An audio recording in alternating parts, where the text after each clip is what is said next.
It's Monday of Thanksgiving week, but you are a Penn State football addict, so you're watching the BWI Daily Edition, our live show, and I love you for it. We're going to be talking about Penn State Rutgers. We're going to be taking a look ahead to the offseason, some bowl predictions, and of course, we're going to talk about, Sean Clifford and Drew Aller. It wouldn't be the Daily without talking about those two people.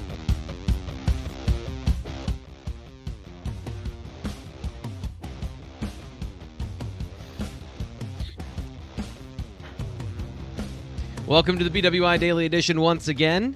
That's Nate Bauer. I am Thomas Frank Carr. We are talking about Penn State football. By the way, you can call me T. Frank if you want to. Let's talk about... First off, stop. Hey, Happy T. Thanksgiving, Nate. Hey, T. you know, two things about that. So for those that don't know, James Franklin at press conferences calls me T. It is not the first time that's happened. In fact, the person who gave me the nickname T. Frank shortened it down to T after 2 years because Thomas Frank is too long, and at a certain point, T. Frank becomes laborious as well. Also, the second thing is when people say "Hey T. Frank" into my into a voicemail, it comes out as "Hey T. Frank." So we're coming full circle on things people didn't want to know about. I personally love Hey T. It's like my favorite thing in the world. So we're just going to go with it.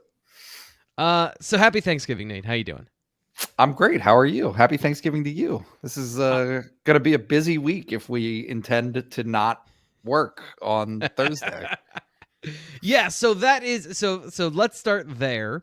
For regulars of the show, we do plan on doing most, if not all, of the shows this week.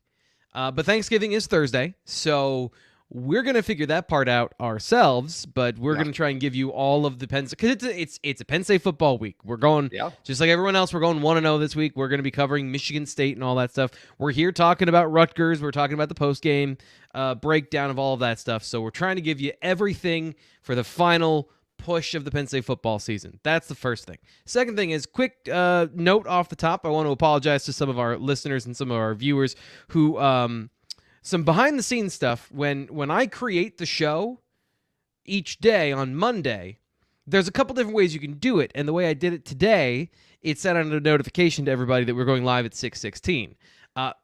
I have since corrected that. I did not know that was happening, so I apologize to everyone who showed up at 6 o'clock. And by the way, thank you. You guys are superstars. Hopefully, you're back here now. But we'll be making sure that doesn't happen in the future. But we're going to be giving you all the content we normally do, and we're going to be doing all of it here heading into the game against Michigan State. Let's start where we always do, Nate. We're gonna miss this when it's gone. You know that. Like knowing what we're going to talk about each day, having things to talk about. we spend the entirety of December through August wishing that there were football games to talk about, and then we get to the last week in November and it's like, oh man, this season just keeps going. It's just the grind of it. Not that I'm complaining. I'm not complailing. This is great. This is the best job in the world. Everybody has fatigue about football at this point in the year. I like just looking at all of the interactions we've had throughout the year. It's true that Penn State fans care about two games in particular, and then if anything crazy happens, that this time in the year people are just a little bit burnt out from football. It's a grind for everybody to show up each week and to think about it and to talk about it and to go through all of it. And that's what I want to do today is like maybe give a little bit of that off-season talk, a little bit of a look ahead, because, as much fun as it is probably for 4 out of 5 games now to be blowouts, there hasn't been a whole lot of intrigue lately. There hasn't been a lot to juice what your juice is flowing as a Penn State football fan. So we're going to try and talk about more stuff today. It is I've been kicking around a column idea that I'm going to write this week, but in defense of or in praise of boring. you know, Yeah. right? Like, I mean, there's just a certain element of the way Penn State has played over the last, certainly since the Ohio State game, but just in general, this season, it came up short in those two big games. No question about it.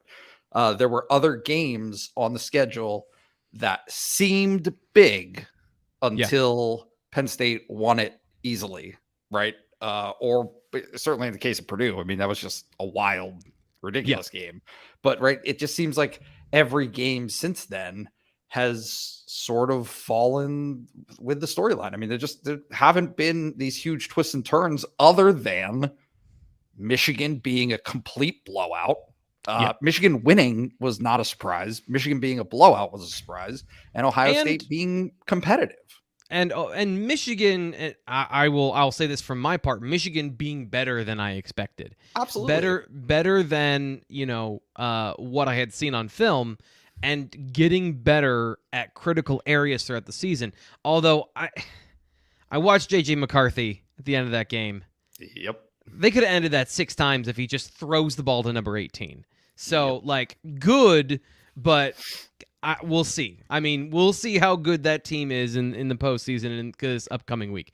But it's been a very steady final month of the season after, where we try to get to, right? So we try to get here so early in the season of knowing what this team is, knowing what they're about, the identity. We talk about that for the first month of the season. What is your identity? What do you want it to be? What do you grow into it? Now that we're here, we're like, okay, great, we know what it is. Now we've got to finish out the season. Yep. We're going to be getting to your comments, your questions tonight in the live chat, as we always do. You don't have to donate to the channel to get on the show. If you have a particularly good question and I see it throughout the course of the conversation, it'll appear on screen. But it is the easiest way for me to see it because it's in bright, bold letters, and we always get to people that donate to the channel because it's the least we can do for their generosity. Right off the top, Joshua Villano says, simmer down, Peter. If I'm Peter, then absolutely not. I will not simmer down. That is not what I do. I only simmer up. Pressure cooker. Lots of excitement, lots of energy. David says, Penn State scored 34 offensive points. Offense started slow, but scored plenty of points, so he's satisfied? I'm not. David's a regular here. I don't feel like David is entirely satisfied with the Penn State offense, but I think he is trying to be on that balanced part of the scale this morning. Lambda says, Haiti Frank has a much different vibe. It very much does, and one that probably does not equate to anything in reality. Steven says, love the content. Have a great tea day.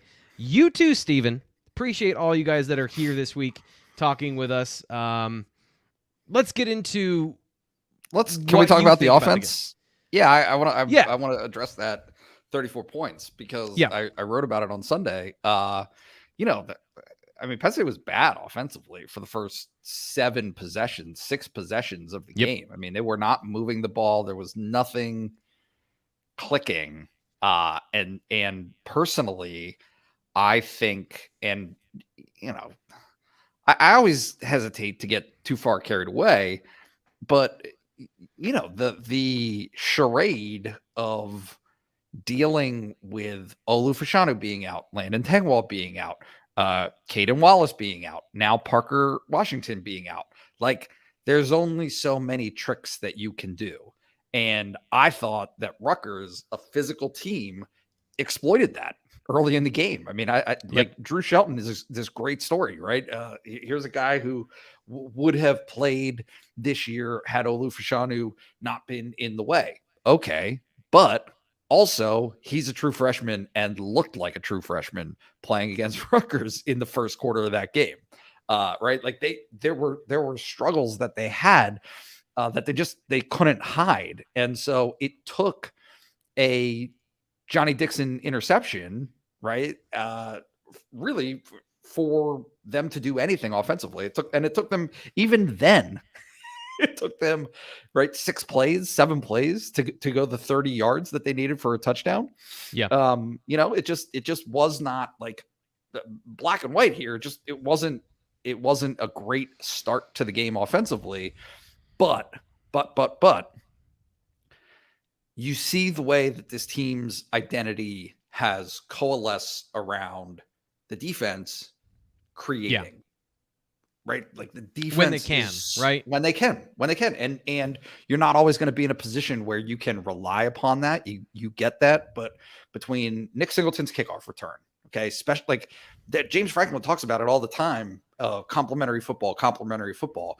And in some respects, it sounds like lip service, but when the offense is in some of the dire straits that they already had issues at receiver.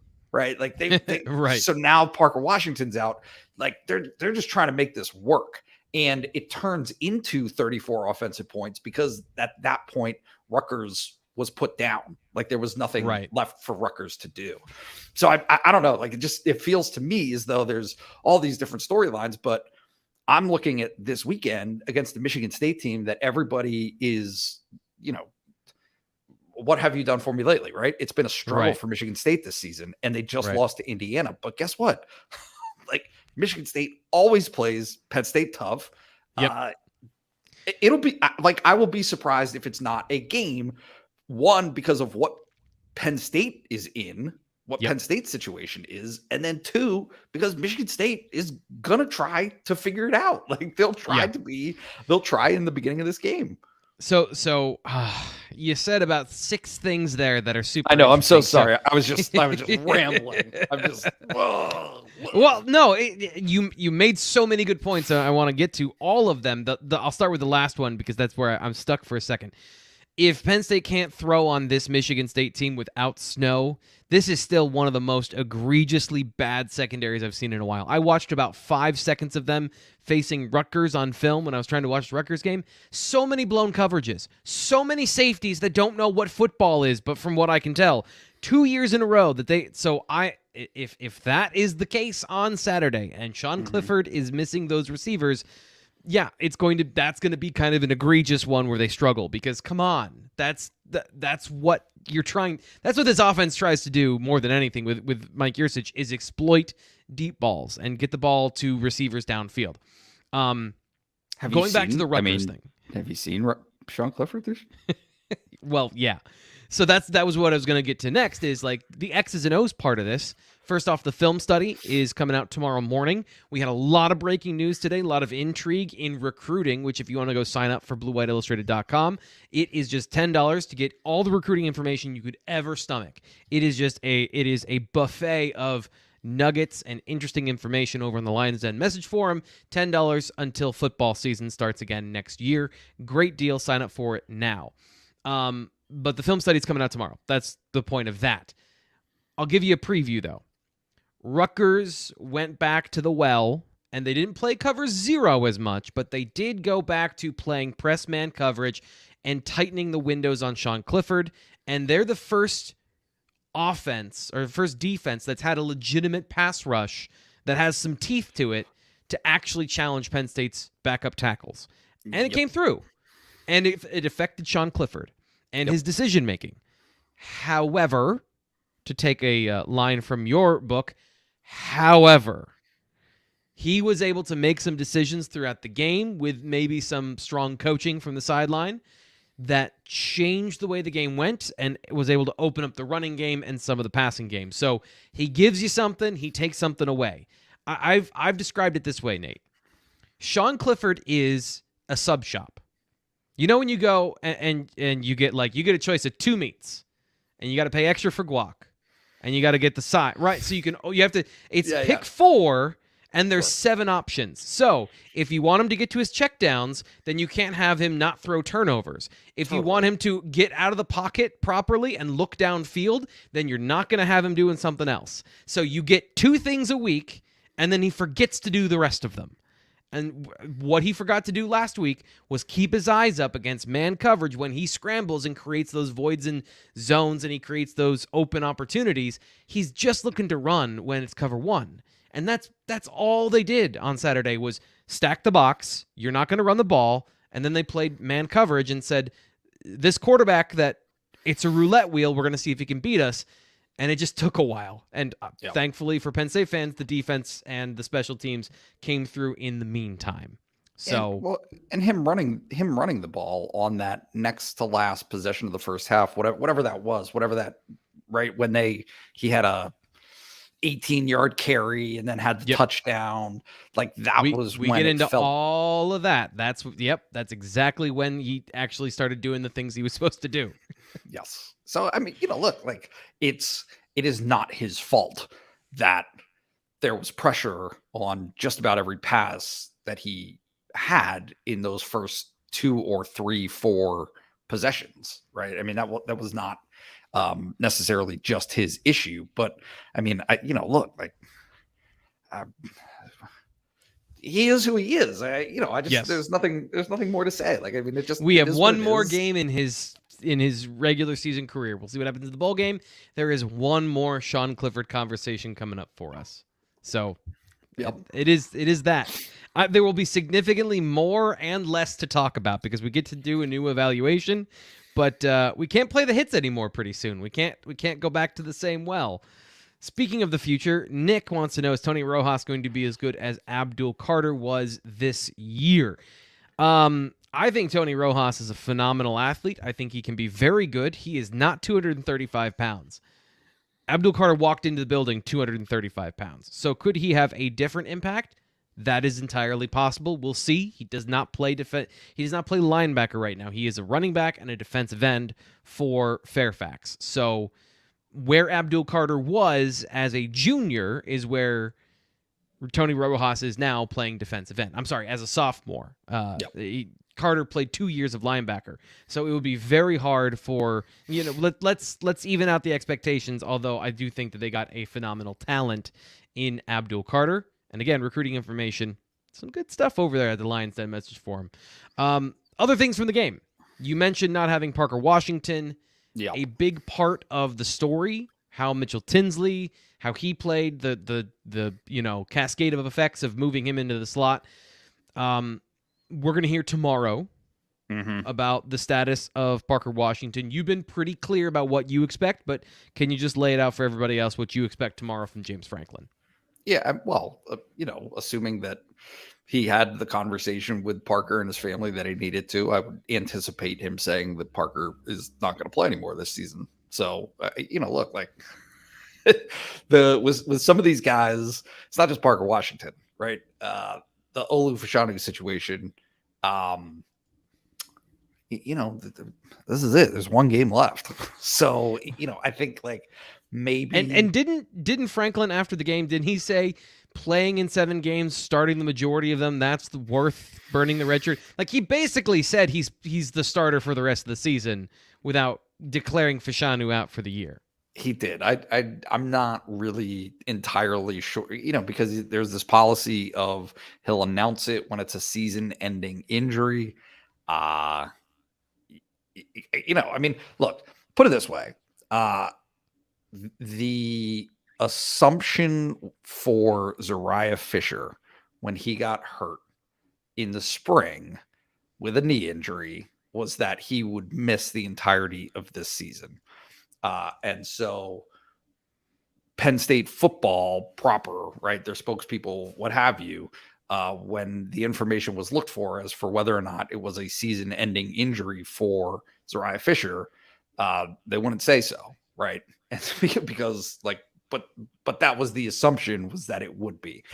So I think that anytime that there is any type of medical possibility of a guy coming back within the time frame of Penn State playing football games, they err on the side of optimism, right? That it's a possibility, and so there's a possibility that they'll come back.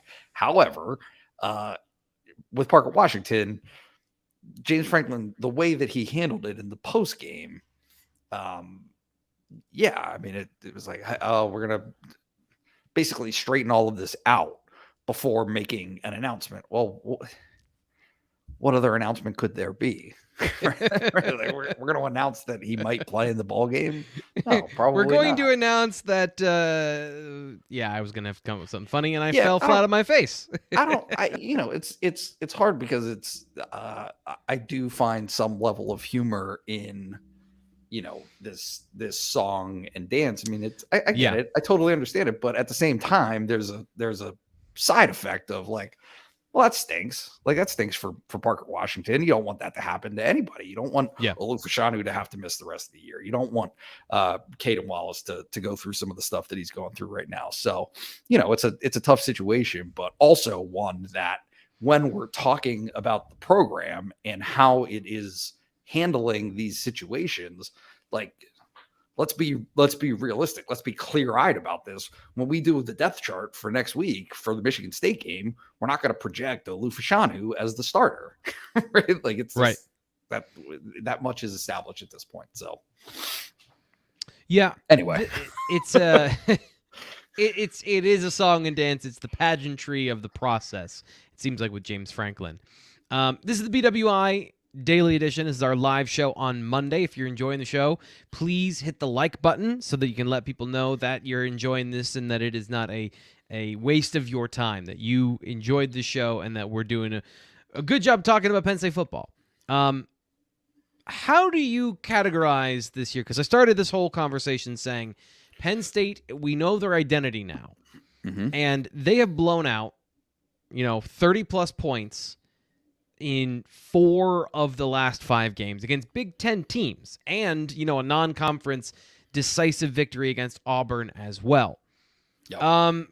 Can you put some interesting context on, is this team good? Because, there seems to be this push and pull of, if you're not, it's Ricky Bobby. If you're not first, you're last. Yeah. And that's ridiculous in the reality. But in the context of college football, if you're not competing with Michigan and Ohio State, and one of those two teams goes into the final season without a loss, then your season has been a loss, it seems. So what is the context of stomping, lower end Big Ten teams, but not being able to get over the hump? How do you fit this picture to make sense of it this year? Yeah, I think that they are where they belong. They're a top 15 team. They are not a top 6 team, right? I mean, they belong there. They belong somewhere between 7 and 15. And so the bowl, wherever they end up, presuming that they get a matchup against another 7 to 15 type of team, will tell us a lot. It will tell us more than we currently know. Certainly there's just things change so much by the time that you get to the bowl game that it's hard to gauge these things. But I saw a team that has to me, yes, I talked in the offseason about 10-2. When push came to shove, I picked 9-3. I thought they would stub their toe somewhere other than Ohio State and Michigan.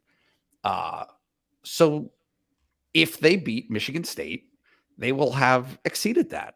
And so, I mean, I think all credit goes to them and to the program for coming through during a season that had low expectations externally, but also was like turning the corner into put up or shut up time because based on what happened the last 2 seasons, right? Yeah. So to me, this is, yes, we can have a conversation about this being a bridge season. You're getting into the Drew Alar era next year. Nick Singleton gets a year under his belt. Katron Allen gets a year under his belt. Abdul Carter, Denai Dennis.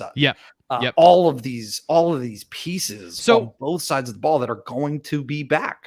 So this is, to me, this is the way I've tried to put this in context is, I think you summed it up perfectly. It was a put up year after the last 2 seasons, however you want to categorize 2020. But 2021 was a disappointment considering the trajectory that Penn State was on.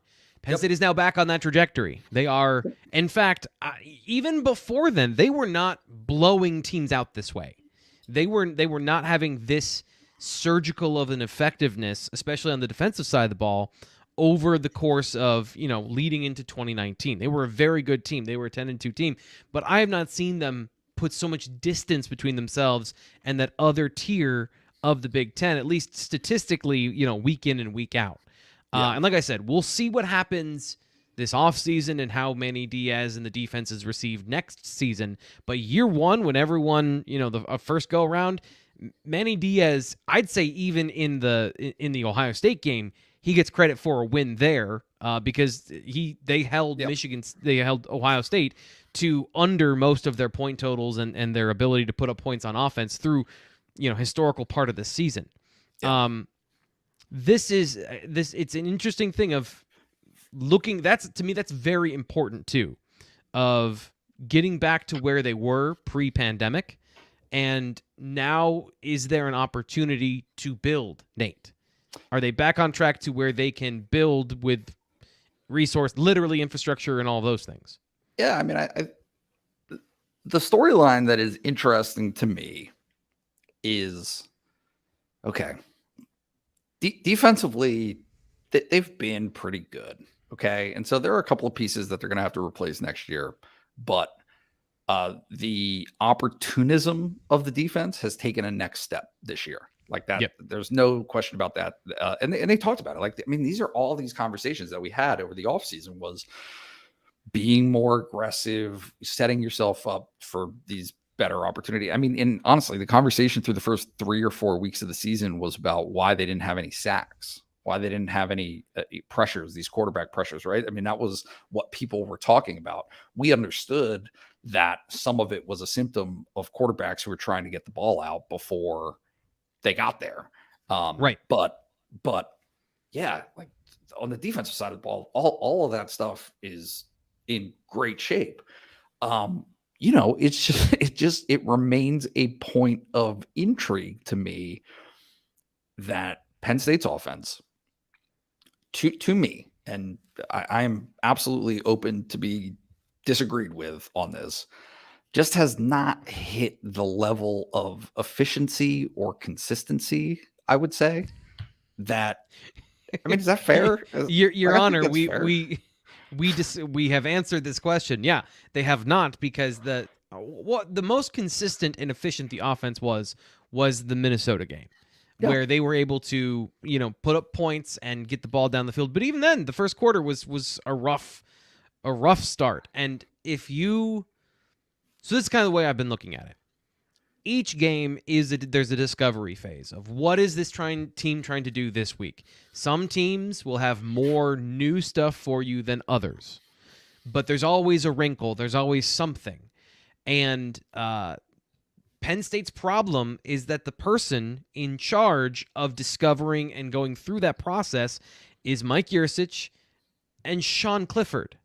So if your quarterback is inconsistent and he is leading you through that and he cannot play above the things he's not understanding, or, even the times he is understanding it and he just can't process the information post-snap, then this is what you get. You get inconsistency. This offense, from week one, when James Franklin said it, we're an inconsistent offense, I was like, well, you nailed it. That's what they've been under Sean Clifford for 4 years, is inconsistent. Going back to 2019, when it was all boom or bust with KJ Hamler and the deep ball.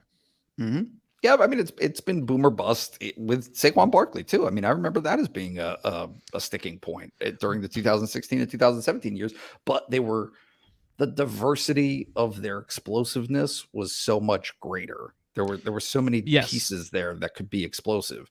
Because Sean Clifford could because Trace McSorley could operate that offense. The boom or bust of Saquon Barkley was 0 yards or 40 yards. Right. But Trace McSorley kept the offense on schedule. His decision-making of when to keep the ball, when to throw, the RPO. Yes, the offense got itself into those situations of kind of schematically you could put it in a corner after a while, but the decision-making and the processing of the quarterback and the accuracy and all of those things was at a different level of consistency. I want to get to this quickly from Steven. Sorry. He says, did Clifford actually say that he hasn't seen, quote, that kind of energy out of a running back in a long time, referencing his freshman? Is that, I don't know what he's referring to. Did you hear him say something like that? Yeah, he was talking about them demanding the ball, saying, give me the ball, that they were ticked on the sideline during one of the, when the defense was on the field, that they hadn't been given the ball. And this is something that Sean Clifford actually brought up 2 weeks in a row because he talked about it after the Maryland game as well.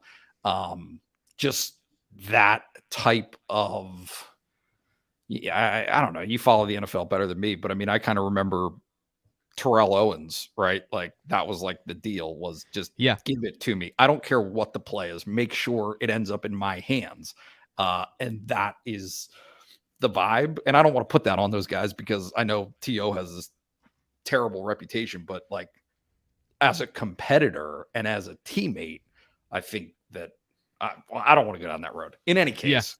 Like he wasn't the desire to be a part of the solution. Like I want to be a part of the solution. Correct. Please let me help. I don't want to bring up the Bills again 2 weeks in a row, but I saw a version of that on Sunday. And that's, I think, what you're talking about is like this desire to be great. And within that, in helping the team be great. And I think those running backs have proved over the course of the year that they have the ability to do that. David says, 2020, no Micah Journey or Pat Freiermuth, 8-1 without those. He says that you're 8-1 that season with those players. Yeah. Yep. 2020 injured Sean Clifford, and of course PJ Mustipher. He thinks 10-2. 2022 they'll be 10-2 with everyone healthy. They have been a top 10 program according to David. I guess the pushback I'd say, David, is that if you lose 2 players in 2021 and you are a 7-3 team, that is not the threshold because Penn State this year has lost these players. Joey Porter Jr. These are massive names. Yep. Curtis Jacobs missed a game. You have Olufashinu, your left tackle, your starting left tackle. You finally got one, and he's been out for half the season. But the depth is such that they are still able to put a beat down on these teams. So to me, that is a top 10 program because they were able to that's what this year's been, even for Ohio State and Michigan, is weathering the injuries. And then he follows up. He agrees with me that Clifford's the quarterback, so they're inconsistent. So wrapping up things in the chat. I took somebody asked the question in the post game about like to Sean Clifford, hey, man, like all these injuries to be able to have this type of success in the face of those injuries, like what does that say about this team? And it just struck me. It was funny because I was talking. I mean, I think most of us were talking about that all last year. Like, hey, it's not when these things happen, it is extremely hard. Like, it is next to impossible to overcome some of these things if you are put into those positions because the next guy inevitably isn't as good as the guy at the top. But that was framed as an excuse, as though it was just like picking things out of thin air of like, oh, well, this is it is not a valid reason for Penn State to have gone 7-6 last year. But I would argue very much to the contrary, that it was a valid reason. And that this year more credit is deserved than what really they've gotten to be able to do the things that they've done at this point in the season. And I think it's also fair to point to what's happened to those teams. I understand they didn't have Tanner Morgan, but Minnesota, they won 7 games this year. Maryland, the week after they play Penn State, puts up 30 points. So Penn State's defense, at least, is for real. These are teams that could score points that they completely shut down. And again, I just want to say, when you do the retroactive, you beat a team and you blew a team out and then they suck, that's not giving credit to, like, here's what they were before, here's what they are after. Just because they aren't the best of the best doesn't mean they're bad. And there are elements of all of these teams that can be dangerous. Even Michigan State, which we can talk about a little bit today. But it's just like give the context of Penn State, what is clearly, as we talked about, a top 10 team, but there is a clear line between the best of the best and the teams that are trying to get there. And if that causes you stress, I get it. But Nate, I got to ask you one quick question. Okay? Go ahead. Go. Do you have kids? I do.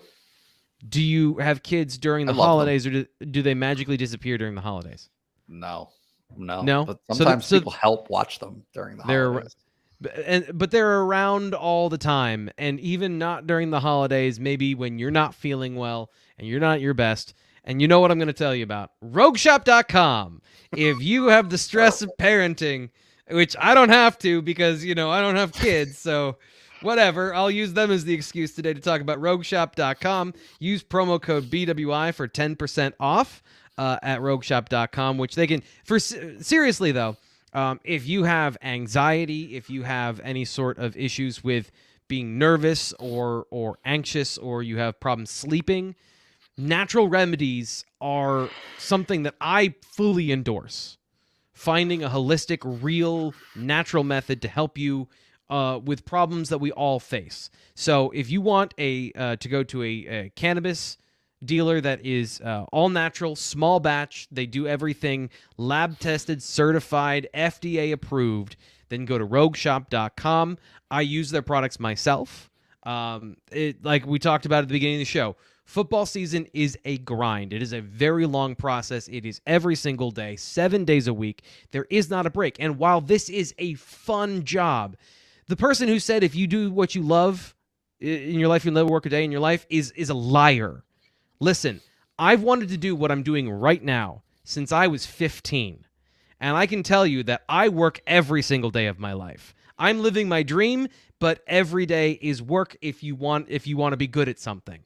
And if that stress is like you are on that pace or you have stress in your life, they're all natural products. Help me out. They can help you out as well. So rogueshop.com. Again, you can see ROGUE shop.com. Use promo code BWI. Get 10% off. Tell them T. Frank told you to come out and check out what they've got going on over there. Whether you're a dad like Nate or you're an obsessive compulsive worker like me, whatever you need, they can help you out with.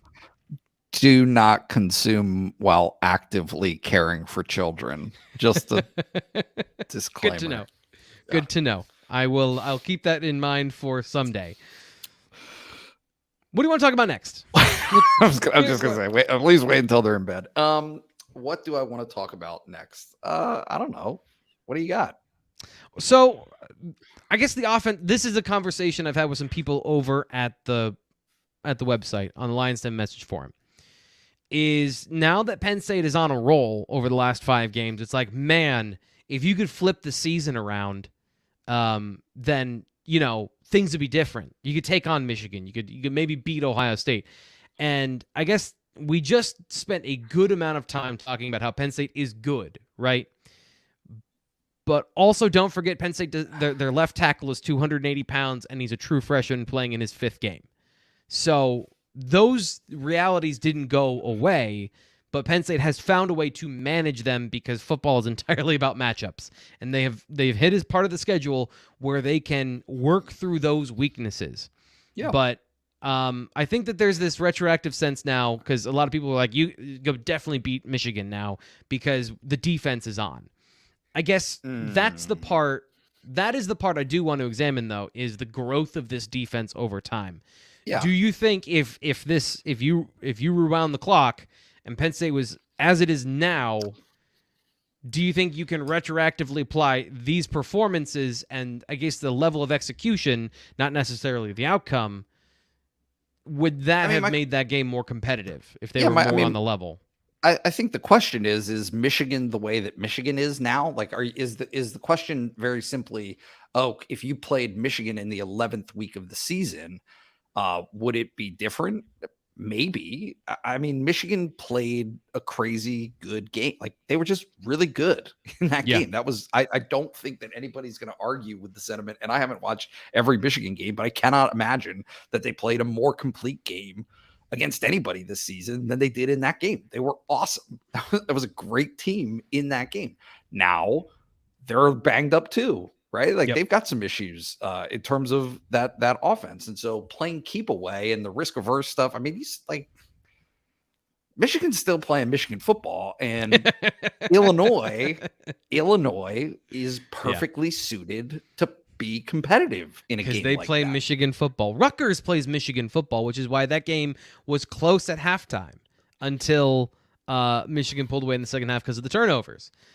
So it's not like Michigan has done this all season, where they score 4 points in the first half and then 30 points after halftime because they finally have to actually try and score points instead of just wasting all of our time for the first 20 minutes of the game. Gosh, I hate I hate that plan works. I hate that their boring plan works. I was going to pull it up, and I mean, this is going to get me in trouble. When was the last time that Sean Clifford threw an interception? Ooh, 3 weeks ago. Against who? Ohio State. I mean, he had a terrible game against Ohio State in terms of interceptions. Right. You caught me off guard here. I'm catching. Did he throw one at Indiana?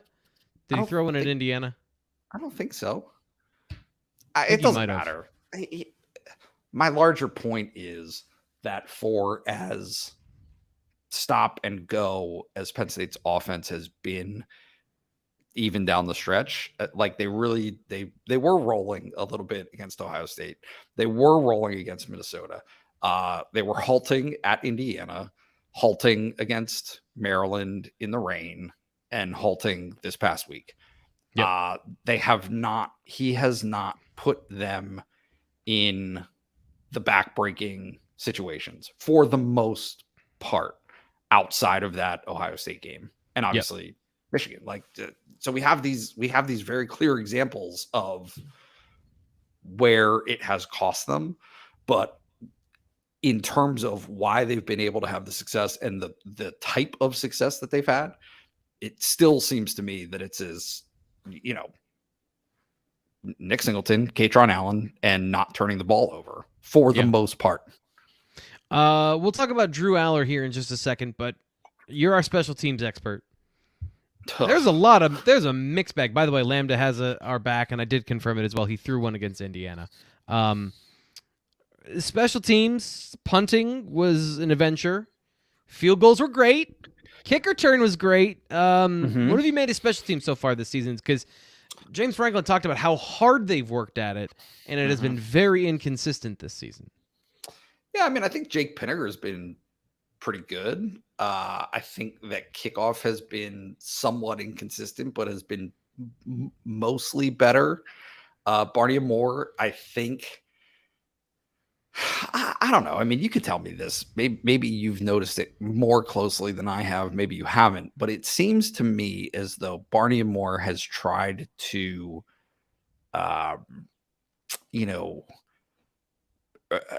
turn his repertoire into more of a variety of kicks. Right? It seems like he's rolling right a little bit more, and I don't like. That's not my thing, but. It's not my thing either. That's why I threw it to you. Yeah, but then he had to sit a series. He had to sit for a punt, and then came back in. And guess what? It went back to the normal, what I would call normal, spiraling, just a very conventional punt, and it was perfect. Right? Yeah, 50 yards or whatever, and just died. Yeah. So no, I mean, I think. Special teams have not. I think that Nick Singleton having that kickoff return for a touchdown, James Franklin talked about it after the game, as he was like, I'm really happy for Stacy Collins specifically for that, because it is something that they've tried. Like it's something they have wanted for that to happen. And yeah, I mean, Nick Singleton, once again, here's this game-breaking kind of talent who just, you could see it happening before it happened that he was going to do that, and he did. How many? They've had, I think, 3 people back there though, trying to get through the inconsistencies, trying to get through some of the youth that they've had back there. So it has been a journey so far this season. Well, they've also had injuries, right? They have. Normally, it's the third running back who is back there. Or you are willing to put your top running back there if you have the depth that you feel comfortable with Kevon Lee and Katron Allen. And so, they played, I mean, I think Daquan Hardy was back there at one point, Devin Ford is gone. Omari Evans maybe has been Katron back there. Katron Allen has been back there, but because you're so thin otherwise. Yeah. Right? Like yeah. at the running back position. Okay, so let's talk about Aller. What'd you think? How'd he do? I thought he was a freshman. I've been describing it this way, and I hope that it comes across the right way. There are flashes of awesome. Like you see it. It's a people talk about when you go to pro golf events, as opposed to your local country club, right? And Bob, the 12 handicap, hits it off the first tee and it sounds the way it always sounds, right? Yeah. Like that's how it sounds to hit a driver. And then you go to a pro event and they hit the ball and it's different. It's you can't miss it. It's just so different. Drew Alar has that. You can see it, but he hasn't wrangled it to the point where it's always consistent. And so you see some of the mistakes, you see some of the misfires, and to be expected. I thought that the interesting dynamic on Saturday was okay. At least I'm watching the message boards. I see people wanting him to come in. Get Drew in the game. Get Drew in the game. Get Drew in the game. Drew comes in the game, and the passing game is not really the working. Same. It's the right? same. It's the same. Maybe even a little bit less than it was, and they were the same players against the same players on the other side. But then he runs the ball and looks good doing it. Like, okay, he's starting to loosen up this defense a little bit. And then at the end of those plays, it's like crunch. and me and my big picture mindset, I'm like, oh, okay. For as much of the argument is that it's irresponsible to not have him in the game, getting all of these valuable reps, I turned on a dime and thought to myself, get him out of there. Hold up. Let me give you the counterpoint. If he's going to run. Fitz brought this up on the post-game show that he said maybe it's not the worst thing in the world that he gets hit because he's a quarterback that's going to play football for a long time, and the running game isn't going away if he's the quarterback. So what do you think about that? Just like, okay, I'll give you an example. I thought he's been a little tentative in the pocket when he's been pressured, even though the pressure doesn't get there, which is, what Sean Clifford does. So if he gets hit and he gets a little more acclimated and he has a little less fear in the pocket, is that worth it? Is that a learning experience you want him to take now? Look, I don't think that there's necessarily like a right answer to this. I just know that if this isn't even really necessarily just a hit, maybe it's just more the risk of an unprotected quarterback running the ball where they're susceptible to maybe some meaner hits than they would otherwise take. I don't know. I mean, if put it this way, if he got hurt, and missed the spring or missed any type of extended time, I cannot imagine many people, including myself, would say, "Oh, that was worth it." Okay, that's fine. I can live with that. Okay, those are the breaks. You lost your starting quarterback for the 2023 season, who has all of this all-world potential because you wanted to get him valuable experience against Rutgers. I'm not sure people would feel that way. I disagree, because I do think that at a certain point, if you're playing football, there is a certain amount of randomness. And not to do this again, and I apologize, but I keep hearing he's Ben Roethlisberger. I keep hearing he's Josh Allen. I keep hearing all these comparisons. Sure. If you want him to be that guy, that's a part of it. That's true. That is a part of the football game where if you want that big boy running down the sideline and you want to cheer that your guy is unstoppable and he can do all those things, then you have to accept that it's the reality. And I don't. And I he's have a hard big time. Boy. Like he's a big dude. Right. He'll be fine. You're right. I'm wrong. I don't think you're wrong, but I do think that there is this with Drew Aller right now. There is this loss mentality. There is this, we have it and we have to clutch it. We can't lose it, but also we have to grow it. It's the most important thing. It has to be out there, but it can't be out there. It's like, if you love it, let it go. Let it be. Let the journey unfold as it does. And I think that's the best way to go. And generally, I think that there has been a lot of fear around Drew Aller because of the what he represents. Yeah. Like the fear of actually being really good and having that potential. You've got to realize it, but also there are steps that go along that way. So they're already having the conversation in the chat. We're late to this. Bowl season. Early bowl projections. What are you looking at? Orange, citrus, cotton, banana bowl. What are you looking at? I think I don't know.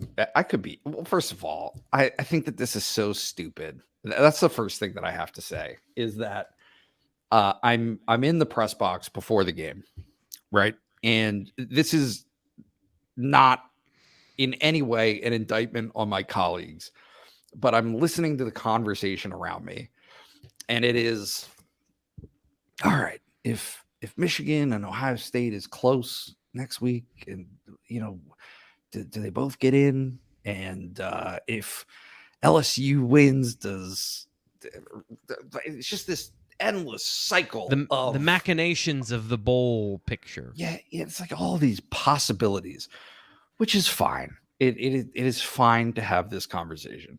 It is so exhausting and stupid that college football does not just have a thing that you do that gets you into a playoff, right? Like this notion of, man, the committee is really going to have a difficult time justifying Tennessee's place because they beat this team earlier this season, but then also lost to like, this is so stupid. You know how you get to the playoffs? Do you know how you get to the playoffs in the NFL? You win your games. And then like, yeah, if something really crazy happens and there's a tie or whatever, then there's this checklist of things that have to happen for you to be able to get into the playoffs. College football is so dumb that it cannot figure out a system where even for the 4 teams that do get in, the system that they have is stupid.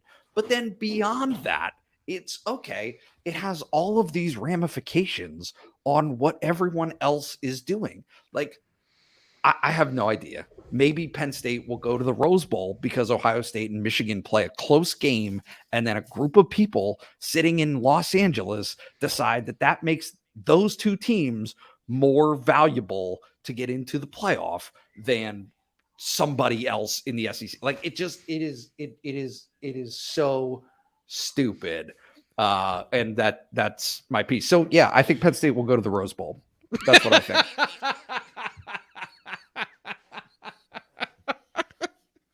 I'm sorry. I was trying to keep it together the whole time, and you nailed it. You stuck the landing. Rose Bowl, pretty exciting. Pretty exciting, Nate. It could be interesting. But again, we always get back to the same point, which is this sense of none of these games actually matter. Who cares? What difference does it make, right? If Penn State got to, and here's the thing that evens this out a little bit, right? Is okay, I'm saying this covering Penn State football, and it's going to sound like I'm a proponent of Penn State getting to the best bowl possible, right? No. Penn State last season got to a bowl game that it didn't deserve to be in because of its name brand and it's like all of these different factors. That was a team that had no business. It was slated to play in Las Vegas. That's the bowl that it should have been in based on its record and teams that it played and all of those different things.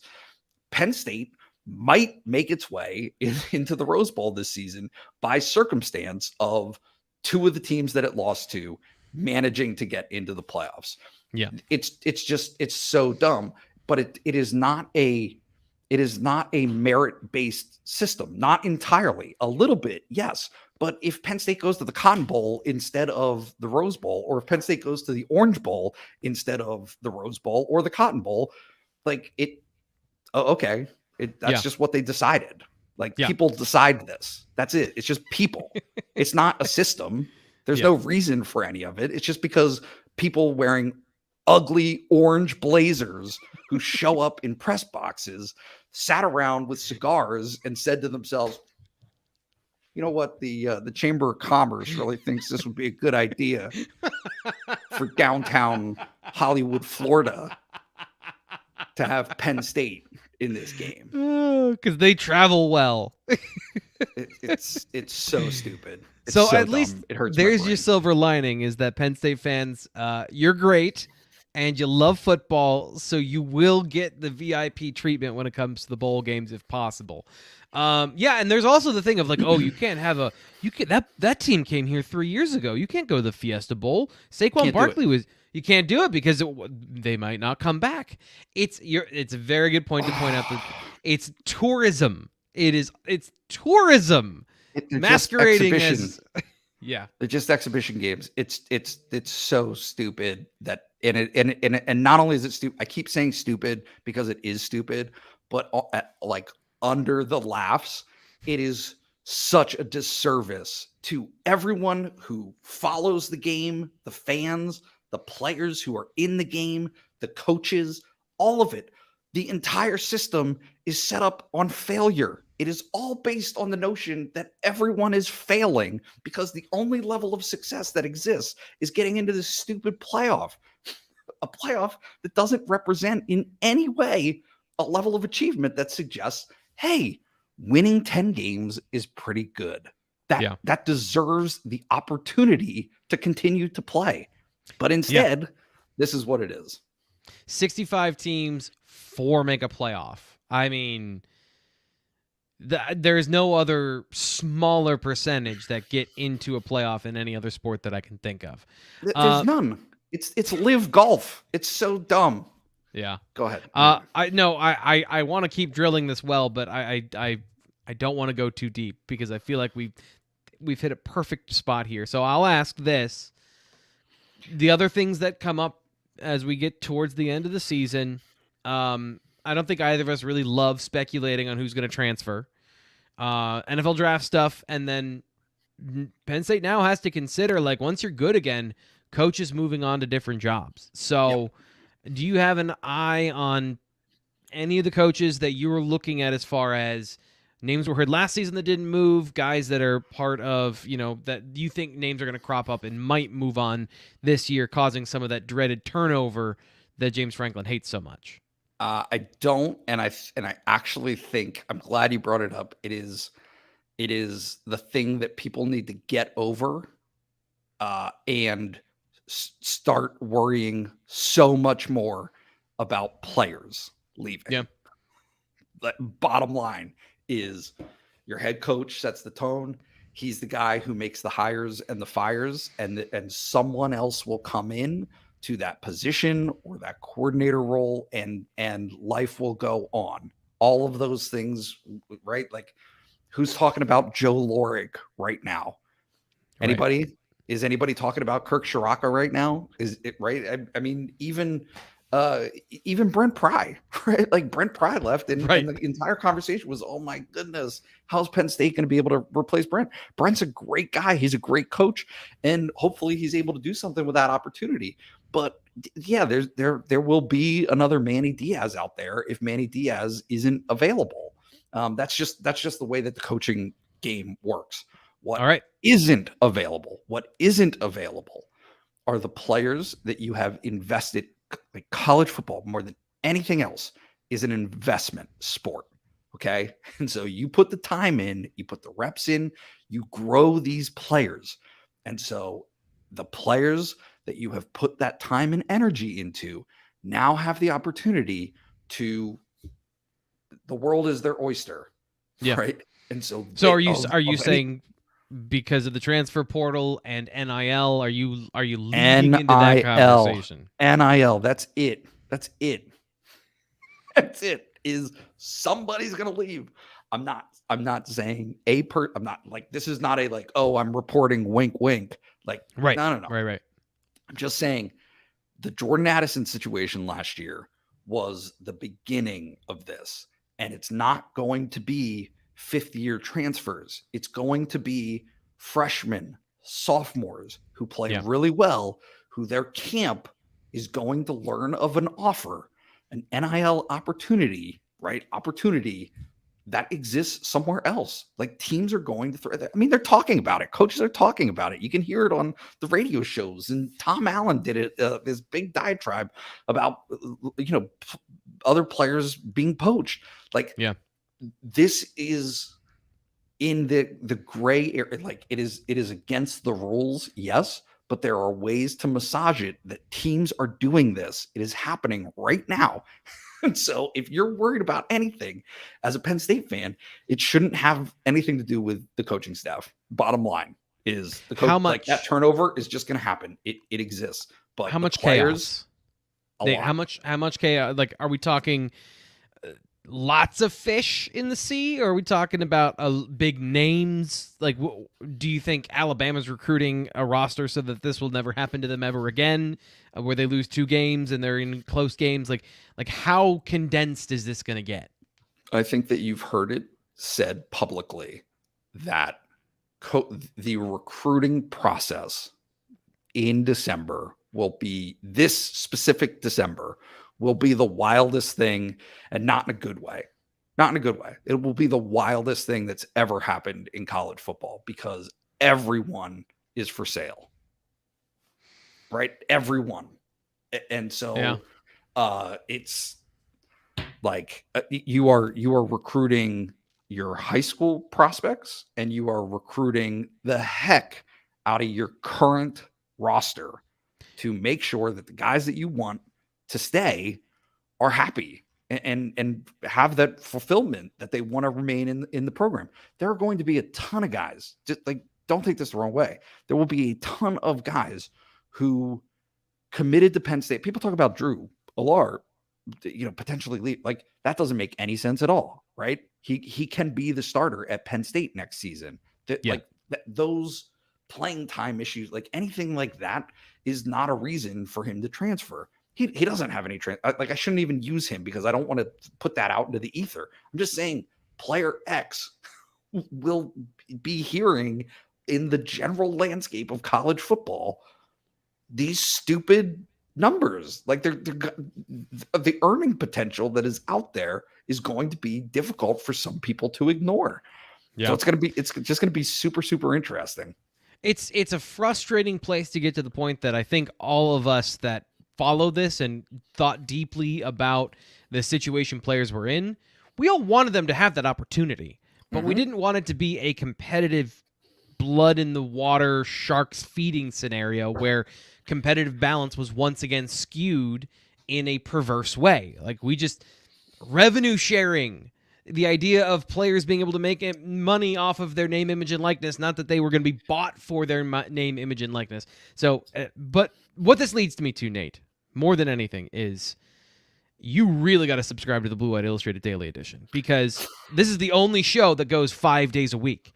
So this is the only show that's going to get you the breaking news in December and break it down with experts like Nate Bauer, who's telling you about it before it happens, and Sean Fitz and Ryan Snyder, the leading insiders in Penn State football recruiting, to give you the heads up on, hey, here's what happened, or hey, keep an eye out for this. BlueWhiteIllustrated.com is going to be your source for all this information, and here on the Daily Edition, we're going to talk about it, and it's coming up all December, so guess what? Nate, you don't get Christmas off. I told my wife that tonight. She wasn't thrilled. Anyway. All right, well, that'll do it for today. We don't have any information now. We'll be talking about we'll be talking about Thanksgiving and all the things coming up. Make sure you subscribe. We love you all. Have a good night. We'll talk to you tomorrow.